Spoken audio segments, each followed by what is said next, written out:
mungkin bisa dijelasin. Kemarin sempat nangis pas sidang PK Sakatatal. Itu kenapa sih Bang? Luar biasa, itu sudah bicara sentuhan nurani ya. Saya rasa nggak mungkin, nggak akan, kalau saya sebagai lawyer tuh belum pernah saya menangis sesedih dan seseduh ini, karena ini termasuk kasus yang paling dramatis, tragis, dan membuat orang miris karena mengingat ketersiksaan mereka di zaman itu ya, pengakuan mereka, dan ini dialami oleh semua Saka. Dan ini Bu Titin aja belum bertanya itu dia udah nangis gitu. Bu Titin harus nangis kan? Nah jadi saya betul-betul, bahkan ibu saya nelpon saya 3 kali nonton, 3 kali menangis gitu. Dan teman-teman, bahkan saya jalan kemana-mana juga disambut kayak pahlawan, sebagai orang yang membela orang lemah. Kemudian mereka tersentuh gitu, ikut-ikut sama-sama nangis ya. Berarti apa yang saya rasakan pembelaan ini bukan hanya saya merasakan sebagai pengacara, tapi seluruh yang menyaksikan sidang itu juga ikut punya peduli, empati, simpati, dan punya nurani untuk perkara yang air mata. Air mata itu saya artikan adalah suara kebenaran dan suara harapan keadilan. Mudah-mudahan tangisan ini, suaranya dan rasa hati itu bisa terasa semua di Indonesia, dan mereka ini ada. Apa yang dikatakan itu bukan bohong. Apa yang dikatakan mereka itu adalah ketersiksaan dan ketidakadilan. Bang, tapi nangisnya karena mungkin keterangan dari yang bersangkutan di... Saya mengikuti alur daripada saksi tersebut. Mereka adalah orang yang ingin membantu peninjauan kami, kembali kami.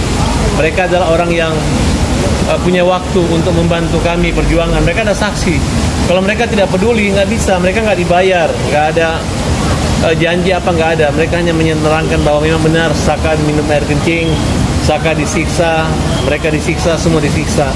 Mereka minta semoga Tuhan mengetuk hati pimpinan Mahkamah Agung, hakim-hakim agung, agar membebaskan terpidana ini dan membebaskan, merehabilitasi kembali nama Sakatatal. Bang, kalau dari Abang sendiri melihat PK Sakatatal nanti putusannya akan membuat Sakatatal dari PK itu dan sudah Abang bisa kita uraikan bahwa ini adalah jebakan Batman menurut ahli, karena Sakatatal sebagai perkara anak didahulukan sidangnya dalam tempo waktu cuma 1 bulan, sedangkan perkara dewasa karena dia adalah perkara turut serta saja. Nah kemudian tidak ada satu saksi ahli, saksi ataupun yang mendengar, melihat, menyaksikan langsung, hanya berdasar pada pengakuan-pengakuan tersangka aja yang dikejar sama hakim dan jaksa. Nah kemudian dari Mabes Polri mengatakan 2 terpidana atau DPO itu fiktif. Kemudian Peggy sudah bebas dan dikabulkan pra-peradilannya. Belum Liga Akbar mencabut, belum Teguh mencabut, belum Dede mencabut semua keterangan-keterangan yang memberatkan mereka. Ini merubah kronologis peristiwa pidana, dan mereka ini adalah orang-orang yang baik, orang benar. Nah, dan saya senang banget saksi ahli semua mendukung kita, dan masalah pisum repertum sumber permasalahan aja pada saat autopsi, di mana dokter dari forensik daripada Polri Remaja mengatakan ada sperma, sehingga digambarkan kalau ada pemerkosaan, padahal tidak ada satupun DNA yang dites. Milik siapa sperma itu? Itulah kesalahan daripada persoalan ini. Mbak, kemarin kan saksi ahli yang dihadirkan cukup banyak nih, menarik juga gitu. Dengan adanya ini bagaimana nih Bang untuk pra-peradilannya masing-masing untuk memberikan bantuan atau saksi tanggapannya dari jelas ternyata. Ya, saya bisa menguraikan semua di mana saksi Ami membaca putusan yang suka bertentangan, kemudian ada pernyataan-pernyataan yang di mana pertimbangan hakim bahwa ada tusukan, sedangkan dalam visum repertumnya tidak ada tusukan. Berarti dia hanya membaca BAP daripada Rudiana. Kemudian ada keterangan-keterangan yang tidak mempedulikan, keterangan yang meringankan daripada Saka. Nah, kemudian ada juga Saka Tatal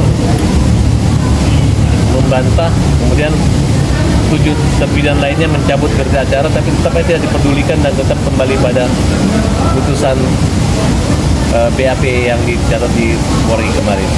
Nah, kemudian keterangan dari Teguh, keterangan dari Dede yang diarahkan Rudiana, dan itu merubah semua kronologis peristiwa pidana itu, dan itu memang tidak ada. Nah, kemudian Rudiana menantang Sumpah Pocong. Ya, kita siapkan untuk fasilitas Sumpah Pocong pada hari Jumat nanti di kota Cirebon, dan Ibu Titin sudah siap ya, dan Rudiana untuk hadir dan buktikan bahwa kamu tidak pernah merekayasa, kamu tidak pernah menyiksa, kamu tidak pernah membuat laporan palsu terhadap ke-8 terpidana tersebut. Nah Bang, kemarin kan sempat katanya Bang Reza Ibrahim Rudiana ini bagaimana Bang? Ya, kan sudah jelas. Kalau polisi bilang salah, dia minta maaf. Tapi kalau nanti benar, dia tidak akan minta maaf. Bang lihat kemarin perdebatan panjang dan panas juga ketika sama dengan pihak kejaksaan di persidangan kemarin seperti apa sih Bang? Mungkin bisa dijelasin Bang? Ya, perdebatnya hanya masalah kejaksaan terpojok aja dengan keterangan ahli. Tapi begitu dibuktikan dia baru mengerti. Gitu. Karena jaksa ini juga memang dia menentukan P21 tapi dia hanya formil, syarat formil aja. Sedangkan pada faktanya pun tetap mengkaji segalanya adalah kayak masakan yang siapin itu adalah kepolisian. Tapi ujung-ujungnya juga di hakim keyakinannya gitu. Tapi menurut saya disinilah makanya kita nggak yakin dengan putusan itu. Kita melakukan uji peninjauan kembali yang mudah-mudahan dapat dirubah dan mendapatkan keadilan dan kebenaran. Nah Bang, bagaimana sih kemarin kan sempat katanya Pak Susno Haji enggan untuk menjadi saksi dan tiba-tiba akhirnya menjadi saksi juga disaksikan. Ya, hadir. Dia menjawab yang sebenar-benarnya. Gitu. Reja Indragiri juga mengatakan bahwa sini ditemukan adanya kebohongan dan ditutup-tutupi oleh aparat maupun sisi lain. Dan kami senang Sakatata jadi saksi LPSK yang dilindungi, tapi saksi-saksi yang diajukan polisi dari LPSK dan saksi-saksi yang bohong itu ditolak semuanya. Mereka punya kecenderungan berbohong, tapi pengen banget jadi saksi. Nah, kemudian rekomendasi kepolisian agar mereka jangan diperiksa dan intimidasi dan dikembalikan ke tahanan-tahanan mereka, karena mereka adalah pengawasan Kumham, bukan dalam pengawasan polisi. Bang, yang terkini juga kan para 7 terpidana diperiksa oleh Barreskrim di Bandung. Mungkin Ya, itu adalah arahan baik dari Kapolri, sehingga mudah-mudahan sebelum putusan PK Polri bisa memutuskan bahwa di sini adalah pelanggaran HAM di sini. Nah, Bang, kita tanggapannya perihal sekarang Polri juga sudah membuat mungkin satgas ya untuk melihat lagi untuk kasusnya Pak Rudiana nih. Ini Ya, bagaimana? pokoknya Polri itu presisi punya hati. Pasti hati nurani Polri yang bergerak, saya yakin. Karena daripada nanti Mahkamah Agung yang menyalahkan kejadian ini, mereka salah, mending dari awal mereka harus membuka dan meluruskan kembali dan menghukum yang salah. Salah menghukum juga dihukum. Tapi terkesan tiba-tiba Bang dengan 7 terpidana yang di Ya mungkin hanya pada waktunya aja, tepatan dengan PK kami kemarin. Dan kami sebenarnya terpidana lain nggak perlu PK, biar kami aja yang utama. Insya Allah dengan kemenangan PK nanti yang lain pasti akan mengikuti. Nah, berarti ini untuk saat ini PK yang diajukan oleh Sakatata bisa dibilang sebagai percontohan yang baik begitu Ya. ya Bang? Pelopor, Pelopor gitu. menerobos. Oke, silakan Tata begitu. Bisa.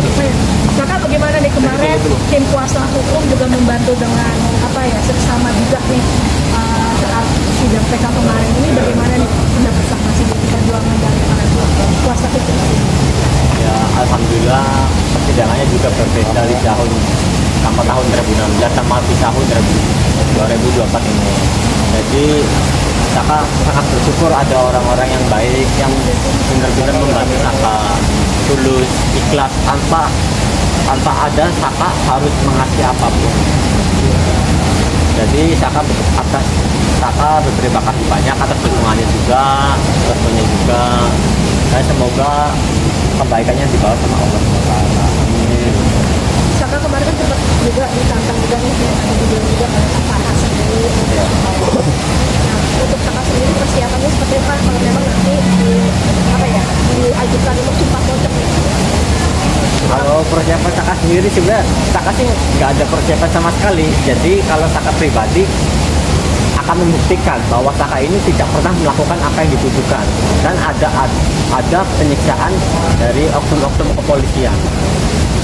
Jadi ini kan apa yang Saka rasakan, apa yang Saka lihat, apa yang Saka dengar akan Saka ucapkan semua. Nah, bagaimana nih Saka akhirnya seperti Saka juga yang kemarin ini kebanyakan juga mencabut laporan juga kemarin.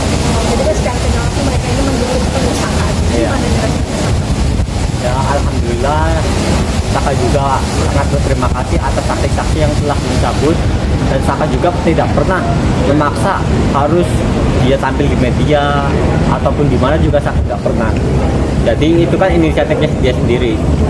Jadi Saka juga berterima kasih banget atas saksi-saksi yang telah mencabut, dan buat kejanggalan-kejanggalan ada titik terang buat kedepannya. Insya Allah 7 terpidana bisa keluar. Saka sendiri ngelihat Ibtu Rudiana yang berani sumpah pocong dan sumpah 7 turunan akan sengsara seperti apa, Saka? Jadi kan waktu itu kan ya Saka juga ngeliat sendiri, jadi di YouTube itu kan Rudiana berani sumpah pocong karena itu yang meninggal anaknya, bukan yang nantang Saka. Jadi Saka nantang dia Rudiana ya. Jadi Saka nantang Rudiana sebenarnya bahwa Saka ini tidak pernah melakukan apa yang dituduhkan. Dan ada penyiksaan di dalam proses kepolisian, dalam proses kepolisian waktu pertama saat ditangkap. Saka akhirnya gimana nih, kamu sudah meluapkan apa yang kemarin kamu alami di dalam gitu, sudah kamu luapkan di ruang persidangan. Rasanya seperti apa sih? Ya alhamdulillah, jadi Saka tuh udah ngomong apa adanya. Ya tinggal giliran yang buat contoh, yang buat di dalam. Jadi Saka ini bisa mengatakan apa sih yang sebenarnya terjadi, masa mereka enggak. Jadi ada contoh. Sangat yakin Saka dengan PK ini, Saka? Bismillah. Ya, Kita sangat yakin. Sangat yakin. Mungkin banyak juga fakta-fakta di persidangan yang baru terungkap soal yang digebukin, terus juga yang membuat Farhat nangis juga. Dari Saka sendiri ngelihatnya seperti apa sih, Saka? Ya kalau Saka sendiri pribadi ya Saka tuh kadang-kadang berpikir kenapa sih kayak gini, padahal Saka tuh nggak pernah melakukan apa yang dituduhkan. Saka kayak mimpi apa, Saka tuh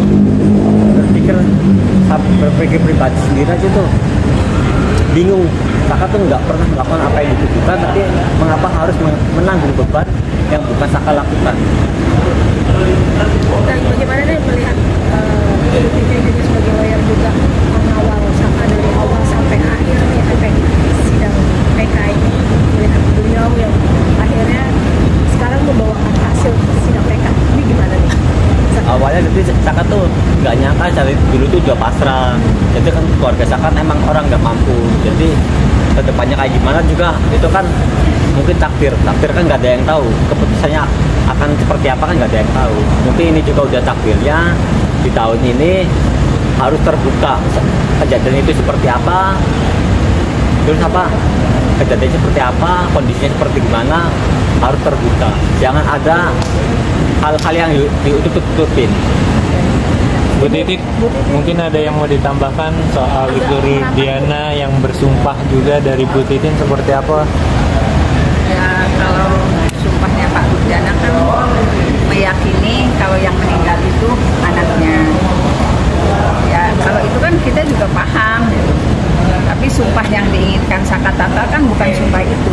Saka Tatal menginginkan Pak Rudiana itu bersumpah kalau tidak pernah terjadi rekayasa, kalau tidak pernah dia dan anak buahnya melakukan penganiayaan. Jadi sumpah yang keduanya ini berbeda. Yang satu sumpah pocongnya meyakini itu anaknya. Ya kalau itu sih kan hanya isu di netizen. Nah kalau Saka Tatal justru memberikan fakta sumpah pocong yang diinginkan Saka Tatal itu Pak Rudiana menyatakan apakah benar dia tidak melakukan penganiayaan, apakah benar dia tidak melakukan rekayasa. Jadi versi sumpahnya beda. Nah kita ingin kalau dua-duanya disumpah pocong, versinya kan harus satu. Saka Tatal merasa dianiaya, Saka Tatal merasa dia bukan pelakunya, berarti ada rekayasa. Nanti kalau sumpah itu dilaksanakan, tinggal siapa yang akan menerima azab itu. Itu aja sih. Ibu, bagaimana Bu melihatnya perjuangan Ibu dari dulu dan akhirnya sekarang bisa menjadi adanya sidang PK ya Bu ya? Itu kan dulu kita tahulah Ibu